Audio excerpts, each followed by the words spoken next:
Oui, pour moi, une manufacture, ça veut dire maîtriser les savoir-faire. Et dans l'horlogerie, on a de multiples savoir-faire, quand on va du cadran à la boîte, au mouvement ou au bracelet. Et donc, c'est un travail de longue haleine, mais je pense que dès lors qu'on contrôle plus de 90% de la valeur ajoutée, je pense que c'est ça la vraie définition d'une manufacture, parce qu'on maîtrise les savoir-faire. Et pourquoi maîtriser les savoir-faire? Simplement pour garantir la meilleure qualité possible à ses clients. Et c'est ça la promesse d'Hermès. On a bien repositionné la montre Hermès d'un segment plutôt de mode, d'accessoires, vers un segment d'horlogerie de prestige. Et qu'on veut continuer ce développement vers les produits, je dirais, de manufacture, où l'on maîtrise son savoir-faire et où on peut offrir des produits de haute qualité, mais des produits aussi originaux, des produits qui sortent de la dimension conventionnelle de l'horlogerie.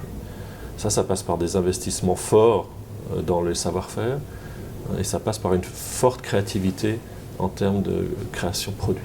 Oui, on a depuis 5 ans fortement intégré en amont notre production par l'acquisition de fournisseurs historiques dans les cadrans, comme vous le disiez, dans les boîtes, avec maintenant 2 manufactures, 120 artisans qui nous permettent d'être indépendants dans la production de ces composants stratégiques. Maintenant, l'étape importante, c'est de moderniser les méthodes de production afin de réduire les délais de réapprovisionnement par des méthodes plus modernes de production en ligne, qui nous permettent d'être plus efficaces, d'être travaillés en flux tendu, de réduire les stocks et surtout de répondre à la demande d'une manière beaucoup plus précise, avec un taux de service beaucoup plus élevé. Donc tout ça, c'est un changement de culture de production qu'on met en place, mais avec succès, puisque par exemple dans les boîtes, on est passé de délai de rapprovisionnement de 8 mois à 2 mois en l'espace de moins de 2 ans. Donc ça porte ses fruits, il faut du temps pour le mettre en place, mais c'est une modernisation qui est indispensable pour être plus efficace dans l'avenir. Vous avez aussi réussi à doubler votre chiffre d'affaires en atteignant maintenant les 200 millions de francs suisses en 2013, mais encore beaucoup de choses à faire sur les marchés, beaucoup de distribution encore à... Oui, beaucoup de vecteurs de croissance au niveau géographique.